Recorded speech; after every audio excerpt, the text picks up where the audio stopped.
করেছেন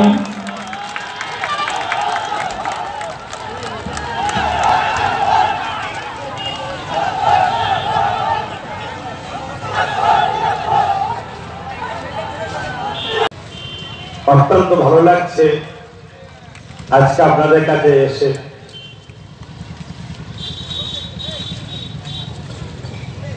আজকে নিশ্চয়ই আমার পূর্বে মিলন মন্ডিরা তিনি কথা বললেন। আমি প্রথমে কিছু আমার বিষয় বলবো, কেন আমাদের জানা দরকার। যখন এদেশে ব্রিটিশরা অত্যাচার করছিল, শাসন নয় শোষণ করছিল, ওই সময় বিরসা মুন্ডা, সাধু সিধু কানু, তিলকা মাঝি যেমন দেশের জন্য লড়াই করেছে ব্রিটিশদের বিরুদ্ধে, গান্ধী বাবু যেমন লড়াই করেছে, নেতাজি সুভাষ চন্দ্র বসু যেমন লড়াই করেছে, আশরাফুল্লাহ খান যেমন লড়াই করেছে, আমি যে পরিবারের সন্তান শেখ আবু বকর সিদ্দিক, তেনার চতুর্থ প্রজন্ম, তিনিও ইনাদের সাথে একসাথে দেশপ্রেমিক হয়ে মাতৃভূমির জন্য ব্রিটিশদের বিরুদ্ধে তিনিও লড়াই করেছিলেন। সেই পরিবারের ছেলে আমি। আজকে রাজনীতি আমি যেটা মনে করি, রাষ্ট্র সেবা, রাষ্ট্রবাসীর সেবার নাম হলো রাজনীতি।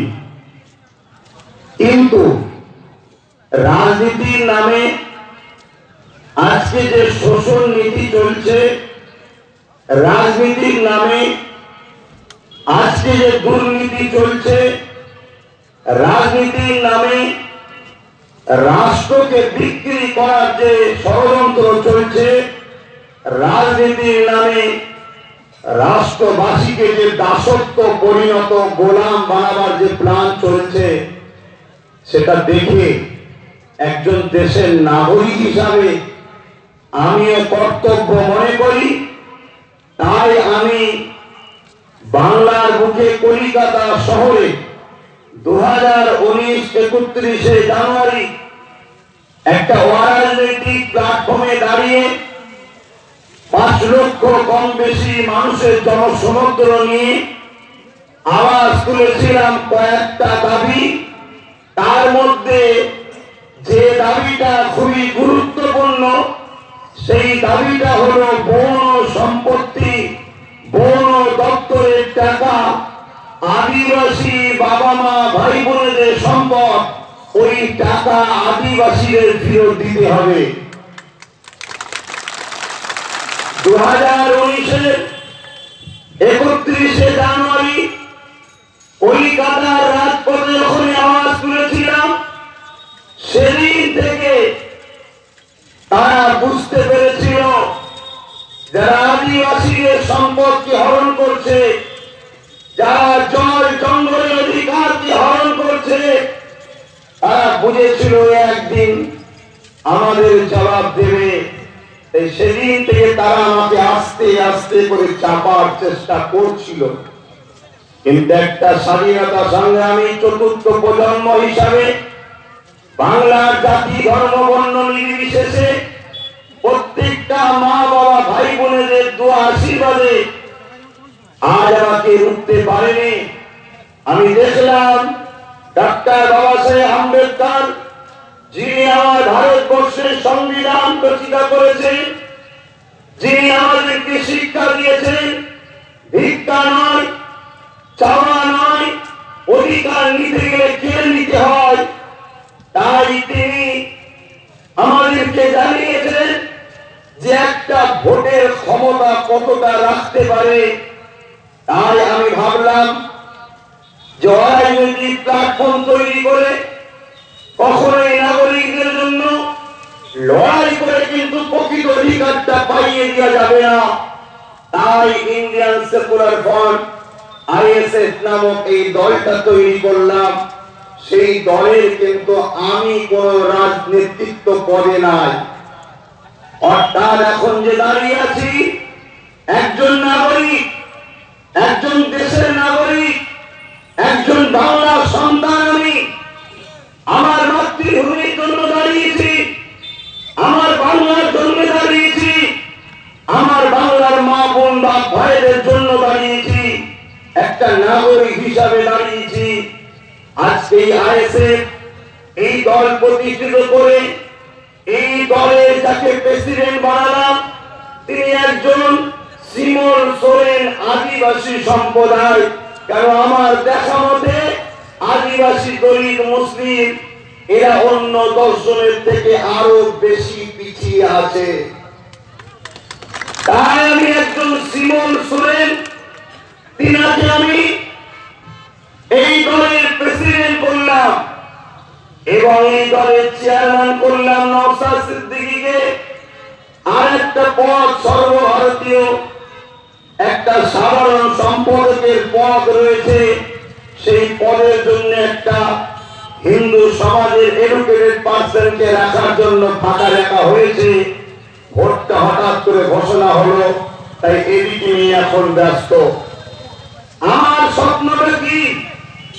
আমি চাই ডাক্তার আম্বেদকর বলেছেন সন্তান অনুপাতে ভাগিদারি, কিন্তু আজকে আমরা দেখতে পাচ্ছি এই ভারতবর্ষ বাংলাতে কয়েকজন ছাড়া বাকি সবাই দীর্ঘদিন গরিব থেকে আরো গরিব হয়ে যাচ্ছে। বিশেষ করে আজকে বাঁকুড়া, পুরুলিয়া, দিনাজপুর এই এলাকা, যেখান থেকে বছরে হাজার লক্ষ কোটি টাকা দেশ পাচ্ছে, বাংলা পাচ্ছে, অথচ এই এলাকায় না হসপিটাল আছে, না উন্নত মানের স্কুল আছে, না এলাকার আদিবাসী, দলিত, গরিব, মুসলিম গরিব গুলোকে ফি পড়ানোর কোন ব্যবস্থা আছে। আমি চাই এই রাজনীতির মাধ্যম দিয়ে আমার দেশ আমাদেরকে অধিকার দিয়েছে, প্রত্যেককে কর্ম চাই, প্রত্যেকে শিক্ষা চাই, প্রত্যেকে থাকার ঘর চাই, প্রত্যেকে সুস্থ থাকার জন্য চিকিৎসা চাই। এটা আমি বলছি না, আমার দেশ দিতে বলেছে। এটা আমাদেরকে কেউ দিচ্ছে না, কখনো দেবে না, আমাদেরকে কেড়ে নিতে হবে।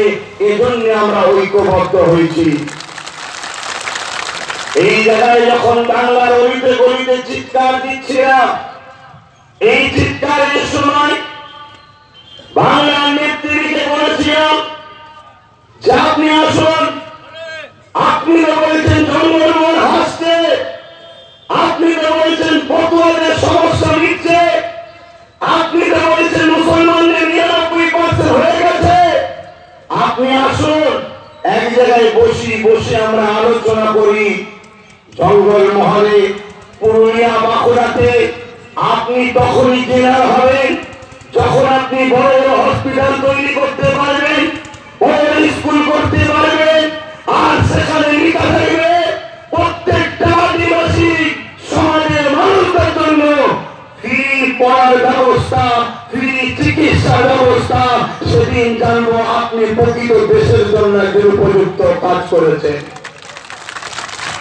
কিন্তু আজকে আমার কথাকে তারা মানেনি, উপরন্ত চমকাতে চেয়েছে। তুমি কেন আদিবাসীদের জন্য বলবে? আমি বলেছিলাম আদিবাসীদের জন্য এজন্যই বলবো, কারণ আদিবাসীরাও হলো আমারই বাংলার ভূমিপত্র, আমারই ভারতের ভূমিপত্র। আদিবাসী তারাই হলো প্রকৃত ভারতীয়, তাদেরকেই বলা হয় আদিবাসী। তাই সর্বপ্রথম আমি যে সিটগুলো ঘোষণা করেছি, তার মধ্যে সর্বপ্রথম যে সিটটা ঘোষণা করেছি ওই সিটটা হলো এসপি, এটা ঘোষণা করেছি। দ্বিতীয় নম্বর কথা আমি বলেছিলাম যে আসুন আমরা ঐক্যবদ্ধ হয়ে পিছিয়ে পড়া মানুষকে টেনে তুলি, কিন্তু সেই জায়গায় আসেনি। অত্যন্ত ভালো লেগেছে বাম সরকার, বাম গণতন্ত্র যে সরাসরি দল আছে, তিনারা কিন্তু আমার সঙ্গে করেছিলেন। তাই তেনাদের সঙ্গে আজকে এক জায়গায় হয়ে আমরা সংযুক্ত মোর্চা হয়েছি। সেই সংযুক্ত মোর্চায় বামও আছে, কংগ্রেসও আছে, আইএসএফ আছে, বাম শরিক দলেরা রয়েছে, আইএসএফ শরিক দলেরা রয়েছে। আমরা এই ফল তৈরি করেছি শুধুমাত্র বড় বড় নাটক করার জন্য নয়, আমাদের এই ফল তৈরি করা হয়েছে কর্মসংস্থান মানুষের কাছে পৌঁছে দিবার জন্য, শিক্ষার ব্যবস্থা করার জন্য, পিছিয়ে পড়া নাগরিকদের মূল স্রোতে তোলার জন্য আজকে আমাদের এই মঞ্চ তৈরি হয়েছে। সেই মঞ্চ থেকে দাঁড়িয়ে আমি একজন নাগরিক হিসাবে আপনারা যারা সামনে বসে আছেন, জাতি ধর্ম বর্ণ নির্বিশেষে আমার প্রত্যেকটা বাংলার সন্তান, আপনাদেরকে বলতে পারি যে একটা নাগরিক হিসাবে আমি নিজে দায়িত্ব নিয়ে বলছি, মিলন মন্দিরাকে একটাবার আমার কথা শুনে আপনারা ভোট দিয়ে, খাম চিহ্নে ভোট দিয়ে জয়যুক্ত করুন। এই বাঁকুড়ার এই এলাকার মানুষকে উদ্দেশ্য করে বলছি, রায়পুর বিধানসভার সুখে দুঃখে অবশ্যই তিনি থাকবেন এবং আমি এমএলএ না হওয়ার পরও নাগরিক হিসেবে দায়িত্ব নিচ্ছি আপনাদের সমস্যা সমাধানের জন্য। আপনাদের পাশে আমি এসে দাঁড়াবো, কথা দিতাম। এখন একেবারে নতুন আপনাদের কাছে আমি আমার সম্বন্ধে কতটা কথা বলবো, কেন আমাকে আড়াই জায়গায় যেতে হবে। তবে এতটুকু মনে রাখবে, আমি মনে করি আমি তাদের মতো বলতে আসিনি যারা বলেছিল 10,000 শিক্ষা প্রতিষ্ঠান দেব, যারা বলেছিল 15 লক্ষ এমনি এমনি খাতায় ঢুকে যাবে, তাদের মতো আমি বলতে আসিনি। একটা নাগরিক চাই কি তার প্রতিনিধি, তার এমএলএ তার চিকিৎসার জন্য সুব্যবস্থা করবে, তার বাচ্চার শিক্ষার ব্যবস্থা করবে, তার থাকার সুন্দর একটা ব্যবস্থা করবে এবং তার বাচ্চা এবং তার পরিবার সবাই যাতে একটু পেট ভরে খেতে পারে এই কর্মর ব্যবস্থা করবে। এটাই একটা মানুষ চাই একটা নেতার কাছে, ঠিক না বেশি? কিন্তু আজকে আমাদের দেওয়া হয়েছে, আমরা ভেবেছি যে কোনো চিন্তার কারণ নেই। তবে যতগুলো মানুষ বসে আছেন প্রত্যেককে বলবো, আজকে আমাদের সামনে সব থেকে বড় যদি কিছু ভয় থাকতে হয় সেটা হচ্ছে নাগরিকত্ব কেড়ে নেওয়ার ভয়।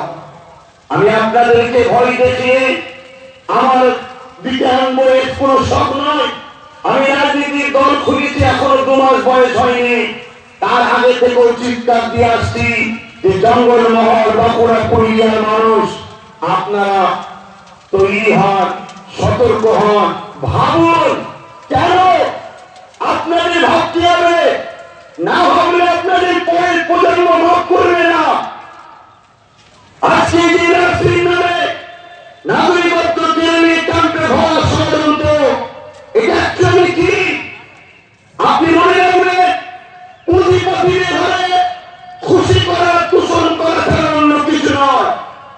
আজকে বাঁকুড়ার মানুষ, বিশেষ করে আদিবাসী সম্প্রদায়ের মানুষ, গরিব খেটে খাওয়া মানুষ, দিনমজুর মানুষ, আপনাদের জায়গা জমির কাগজ ঠিকভাবে নয়, খড়ি নাই তো কাগজ ঠিক করে থাকবে। তারপরে দেখা যাচ্ছে খাস জায়গা, বেসল্যান্ডের জায়গা, তারপরে বাম ভাইয়েরা তারা তাদের সময় পাট্টা দিয়েছিল, সেই পাট্টার জায়গা। আজকে যখন আপনাকে বলবে আপনি কোথাকার বাড়ি, না বাঁকুড়া রায়পুরে, দলিল দেখাও জমি দেখাতে পারবেন তো? দলিল আছে? যখনই দলিল নাই অমনি বলবে তুমি খুঁজতে দিয়ে ক্যাম্পে যাও। এভাবে ক্যাম্পে ঘুরে ঘুরে আপনাদের জায়গাগুলোকে নিয়ে পুঁজিপতিদের হাতে তুলে দেবে। এটাই হলো লক্ষ্য এনআরসি, এটাই নাগরিকত্ব থেকে কারার একটা ষড়যন্ত্র। অনেকে ভাবছে যে নাগরিকত্ব সুনিশ্চিত মুসলমানকে দেবে না। আপনি আমার জন্য দরদ দেখাতে এসেছেন কেন? আমি আপনার জন্য দরদ দেখাতে এসেছি, মানবতা পালন করতে এসেছি। কারণ আমি মানুষ, আপনি মানুষ, এটা সবচেয়ে বড় পরিচয়। আপনার কি ধর্ম আমার দ্বারা দরকার নেই, আমার কি ধর্ম আপনাকে আমি শিখাতে এসেছি, কিন্তু আপনি মানুষ। একটা মানুষ যদি একটা পশু বিমানে পড়ে কষ্ট হতে পারে, একটা মানুষকে যখন ক্যাম্পে নিয়ে যে ধীরে ধীরে মারা হবে, তখন কষ্ট হওয়াটা যার মধ্যে মানবতা আছে তার মধ্যে জাগবে। তাই আপনাদেরকে বলে যায়, এটা একটা ষড়যন্ত্র। আর এই বাংলাতে ওই ষড়যন্ত্রকারী হয়ে খুব সহজ করে যিনি রাস্তাটা করে দিয়েছে, তিনি হলেন বাংলার নেত্রী, ছিল, এখন না, আর কোনোদিন থাকবে না, এটা বলে দিয়ে গেলাম। সে হলো মমতা ব্যানার্জি। ওই মমতা ব্যানার্জি বড় প্ল্যান করে বাংলার মানুষকে, সরল প্রাণ মানুষকে বামপন্থের থেকে সরিয়ে দিয়ে ঘুমটা দিয়ে কোন জায়গায় বিভিন্ন ধর্মের সুশ্রী দিয়ে সমাজ পুজো, ঝোপ পুজো, কোপ মেরে বাংলাকে দখল করেছিল। বাংলা দখল করে যে বাংলায় কোনো বিজেপি ছিল না, যে বাংলায় কোনো হিন্দু মুসলমানের মধ্যে ডিবেট ছিল না, সেই ডিবেট যারা করলো, সেই বিজেপিকে একটার পর একটা বাংলায় জায়গা করতে লাগলো। কত পঞ্চায়েতে বিরোধী সুন্দর নামে বাম কংগ্রেসকে পিটিয়ে ঘরে ঢুকিয়ে দিল, বিজেপি নমিনেশন জমা দিল, তাকে রুকলো না। এইভাবে আস্তে আস্তে বাংলায় বিজেপির জায়গা করে দিল। 2019-এ 18টা সিট পেল। এখন বিজেপি বলছে আমাদের 21টা এমপি পেলেন, তো 18টা 21টা হলো কি করে? বলছে না, 3টে টিএমসি থেকে চলে আসছে। আমার কাছে কথা হলো এটাই, আমরা ভোট দেবো টিএমসি কে, জিতার পরে যাবে বিজেপিতে, তাহলে আমার সেই টিএমসি কে ভোট দিতে লাভ। আর কেউ যদি ডাইরেক্ট বিজেপি কে পছন্দই করে, আপনার পছন্দ আপনার কাছে, ঘুরিয়ে নাক না করে ডাইরেক্ট ধরুন। ঘুরিয়ে নাক ধরছেন কেন? এই ঘুরিয়ে নাক যদি না ধরতো, তাহলে বাংলা সরকার মানুষ তারা আজকে বিপদে পড়তো না। আমরা দিদিমণিকে বিশ্বাস করে, তাই সবচেয়ে বড় বলেছে। এখন নতুন করে বাজেট দিচ্ছে, এ বাজেট, ও বাজেট, সে বাজেট, ও বাজেট। আমি একটা কথা বলবো, 2011-র বাজেট পূরণ হয়েছে? একটু বলবেন হয়ে থাকা বাংলা জানা নেই হয়েছে কি? 2016-র বাজেট, 11-র পরে 16-র বাজেট পূরণ হয়েছে কি? অতএব যারা মিথ্যা একবার বলে, দ্বিতীয়বার তাদের উপরে ভরসা করাটাই হলো মহান পাপ। অতএব মৃত্যুর দেওয়ার বিশ্বাস করবেন না। সারা দেশটাকে বিজেপি লুটা হয়ে গেছে, বাংলাটা শুধু লুটতে বাকি আছে। এই বাংলাকে লুটার জন্য 10 বছরের কন্ট্রাক্ট বিটিএমসি সরকার, কন্ট্রাক্টের পরে দিদিমণির বিজেপি হাতে তুলে দেওয়ার প্ল্যান করেছিল। কিন্তু হঠাৎ করে মহান স্রষ্টার দয়াতে বিলটেক প্রমাণ করে দিল, দিদিমণি বিদায় নিচ্ছে, সংযুক্ত মোর্চা বাংলায় আসছে। এই আমাদের ঐক্য, এই ঐক্যকে কখনো মুখ ফিরিয়ে নেবেন না। আর বিশেষ করে আপনারা খারাপ নেবেন না, যেটা সত্য কথা। গরিব মানুষ ভোটের দিনে যদি 500 টাকা 2 কেজি চাল দেয়, পেটের জ্বালায় মনে করেন এটাই দরকার। কিন্তু মনে রাখবেন, ব্যবসায়ীদের সঙ্গে কখনো সাথ দিয়ে আপনি খুশি হতে পারবেন না। যে আপনার 500 টাকায় ভোট কিনছে, আগামী দিন আপনাকে 5000-এ বিক্রি করবে। অতএব যে যা দেবে নিয়ে নেবেন, যে যা দেবে নিয়ে নেবেন। কারণ ওদের অনেক রক্ত ঝরানো পয়সা আছে, দেশকে লুটা পয়সা আছে, আম পানের লুটা পয়সা আছে, চাল চুরি করোনার পয়সা আছে, অনেক টাকা আছে ওদের কাছে। যা দেবে সব নিয়ে নেবেন, কিন্তু ভোটটা সংযুক্ত মোর্চাকে দেবেন। আর সংযুক্ত মোর্চা এই জায়গায় প্রার্থী হচ্ছে মিলন মন্দির। এই যে দেখছেন খাম চিহ্ন, অর্থাৎ এই খামে আগামী দিন বিএ পাস, এমএ পাস যে যুবকগুলো বসে আছে, তাদের চাকরি আসবে। আমি রাজনীতি করা ঘরের ছেলে নয়, আবার বলছি। আর রাজনীতি করতেও আমি আসছি না, আমি মানুষকে বাঁচাতে এসেছি, আমার মানবতায় এসেছি। আমি কোন রাজনীতি দলের নেতা নয়। এই যে আইএসএফ তৈরি করেছি, কিন্তু এর কোন রাজনীতির পদে কিন্তু আমি না। আমি একটা মানুষ। লিডাররা শুধু বলতে পারবে, মানুষকে মানুষের দুঃখের কথা বলতে পারে না। আমি মানুষ হিসাবে বলতে এসেছি, এই বাংলার বুকে অবশ্যই ইনকিলাব আসবে, এই বাংলার মেয়েদের চোখ থাকবে, এই বাংলার যুবকরা বেকার যারা চাকরি পাবে, কর্মসংস্থান হবে। এটা আমি কথা দিচ্ছি। যদি আপনাদের অধিকার আমি পাইয়ে দেবো। কারণ বাবা সাহেব বলেছে চেয়ে পাওয়া যায় না, কেড়ে নিতে হবে। আমি কেড়ে নেবো, আপনাদের বলে দিলাম।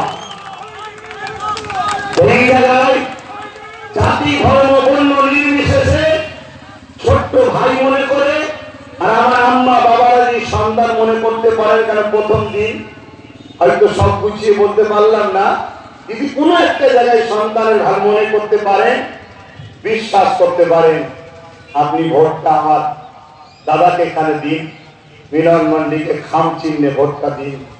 আমি কথা দিচ্ছি আপনাদের সমস্যা সমাধান হবে। আমাদের দাবির মধ্যে আছে, প্রশাসন বন্ধুদের উদ্দেশ্য করে বলছি, আপনারাও তো দেশের নাগরিক, চাকরি করেন ঠিক আছে, তা বলে তো দেশের ক্ষতি হবে সেটা তো মেনে নেবেন না। চাকরি তো কাউকে তুষামণি করে পাননি, নিজের ক্যারিয়ার পেয়েছেন, নিজের পড়াশোনার যোগ্যতাই পেয়েছেন। আপনাদের জন্য আমাদের দাবি আছে। সর্বপ্রথম কলিকাতায় যে দাবি করেছিলাম পুলিশদের বুলেট প্রুফ জ্যাকেট দিতে হবে, কারণ কিছু দুর্নীতিবাজ নেতারাই গুন্ডা তৈরি করে, আর সেই গুন্ডাদের যে পুলিশদেরকে হত্যা করে, যার প্রমাণ হলো দিদি মনির গুন্ডারা কোথায়, কোন জায়গায় মনে নেই? এই মধ্যম গ্রামের অমিতাভ দাদা, বিমল গুরুঙের ক্যাডারদের কি বলে সন্ত্রাস বাঞ্চার জুলুম করেছিল, তাদের হাতে গুলি হয়ে অমিতাভ দাদা মারা গেছে, মনে আছে? জানেন, খবর রাখেন তো নাকি? আমি তো ভাবছি এত পিছিয়ে আপনারা থাকেন, আশপাশে কত দূরে কত হসপিটাল, স্কুল, কলেজ কি আছে আমি কিছুই জানি না। মনে রাখবেন, ওই ঘুমটা দিয়েছে 5 টাকা আন্ডা ভাত ডিম ভাত খাওয়ানোর নাম উন্নয়ন নয়। উন্নয়ন তাকে বলে যখন প্রত্যেকটা বাচ্চা পড়াশোনার দিকে যাবে, আর প্রত্যেকটা বাচ্চা ছেলে মেয়ে কামিয়াব হয়ে যখন ডাক্তার উকিল জজ হবে, তখন জানবেন উন্নয়ন হয়েছে। আপনার এই রায়পুর বিধানসভায় কটা ডাক্তার আছে আমি জানি না, কটা জজ আছে আমি জানি না, কটা উকিল আছে আমি জানি না। যেদিন এই রায়পুর বিধানসভায় 80% লোক শিক্ষিত হবে, সেদিন রায়পুর বিধানসভাটা কলকাতা শুনে পাল্লা দিয়ে চলবে, এটা মনে রেখে দেবেন। শিক্ষা তারা কখনো আগাতে পারে না। আর বড় প্ল্যান করে ইচ্ছা করে মূর্খ বানানো হচ্ছে। কোথায় কিছু নয়, সব খুলে দিল, বলছে করোনার জন্য স্কুল বন্ধ। সব খুলে দিল, স্কুলটাই সব করোনা হবে, বাকি সব জায়গা বন্ধ। আর স্কুলে ছাত্র বার করে দিয়ে এখন ভোটাররা ঢুকলে করোনা হবে না, ছাত্র ঢুকলেই করোনা হবে। তাহলে শিক্ষার্থীরা কতটা ঘৃণা করে ভাবুন। রাষ্ট্রে কি বলছে? ট্যাপ দেওয়া হবে, ট্যাপ। মানে এখনকার রাজনীতি তো সস্তা। 4.5 বছর ধরে লুটবো, ভোটের 2 মাস আগে একটা খেলনা ধরিয়ে দেবো, ওই খেলনাতে নিয়ে নেবো। আর এমনি তো বলছে খেলা হবে।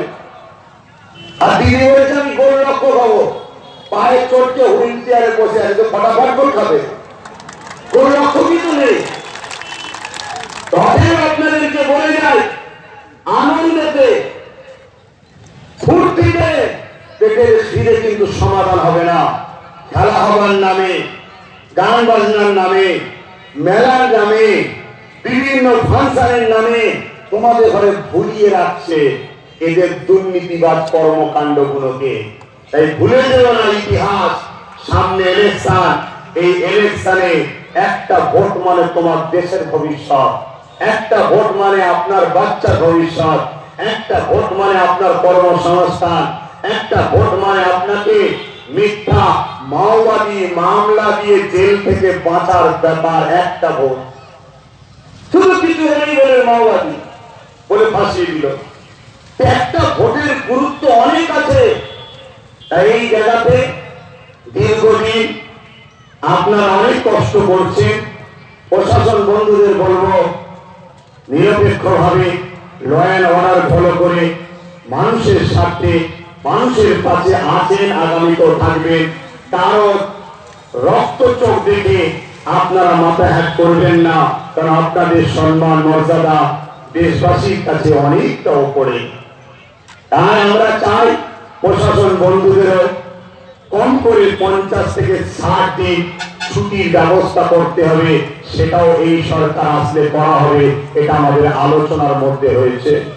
এই জায়গায় আমি এতটুকু বলবো, যে আপনাদের কাছে আশা রাখবো একটা সন্তান হিসাবে, ভাই হিসাবে, ছেলে হিসাবে 2021-এ বিধানসভা ভোটে রায়পুর বিধানসভায় আমার মিলন দাকে, কোথায় গেল তিনি, ভোট দিয়ে জয়যুক্ত করবেন। এর সাথে সাথে টোটাল বাঁকুড়া জেলায় এই একটা জায়গাতেই শুধু খাম চিহ্নে আইএসএফ এর প্রার্থী আছে, বাকি জায়গায় সংযুক্ত মোর্চার প্রার্থী রয়েছে। দাদারা বলছিলেন ওয়ানদাদের আগে একটা কি সমস্যা হচ্ছে, আমি একটাই কথা বলবো, ভোটকে ভাগ করবেন না। ওয়ানদাতে আইএসএফ এর প্রার্থী দেওয়া হয়নি, ওয়ানদাতে সংযুক্ত মোর্চার প্রার্থী আছে। অতএব খাম চিহ্ন শুধুমাত্র রায়পুরে রয়েছে। এই জায়গায় নিজেদের মধ্যে ভোট ভাগাভাগি করবেন না। মনে রাখবেন, আমাদের কাছে সব থেকে ভয় যদি এখন কিছু থাকে সেটা হলো আমাদের নাগরিকত্ব কেড়ে নিবা। অতএব দাসত্বের হাত থেকে যদি বাঁচতে চান তাহলে সংযুক্ত মোর্চাকে সাথ দেন।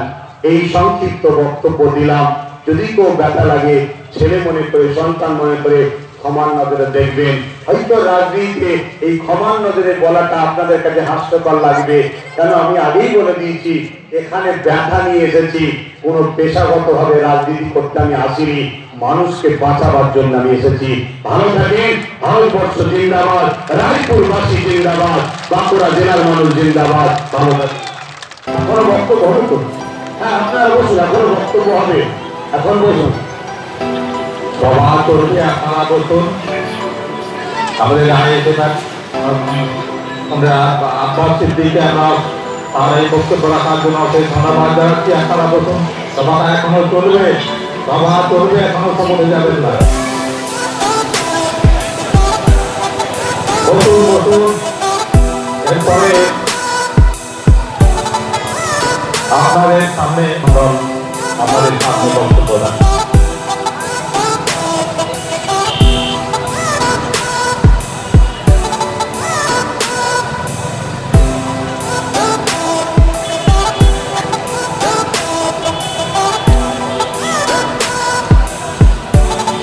সভাপতি এবং উপস্থিত সকলকে অভিনন্দন জানাচ্ছি।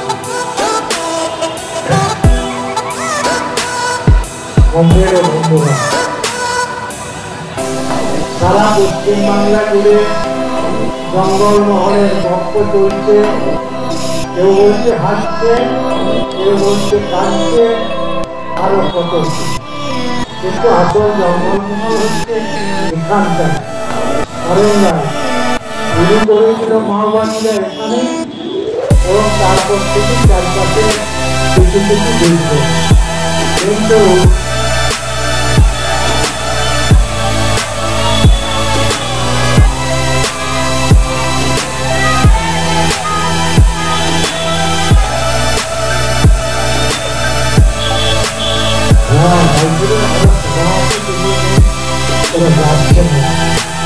ঠিক আছে, আপনারা যারা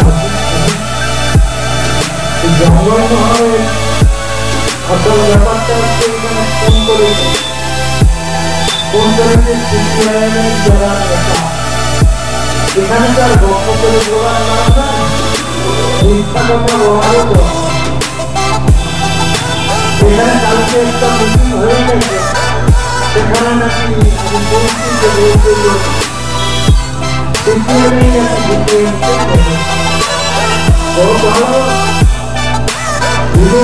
বলেই যাচ্ছে যে মাল খাওয়া বলে কিছু নাই, কিন্তু নাই মানে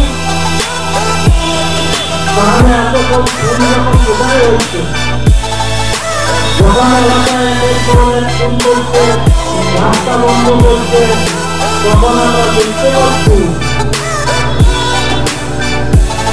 এখানে এইসবের মদত দিয়ে যাচ্ছে।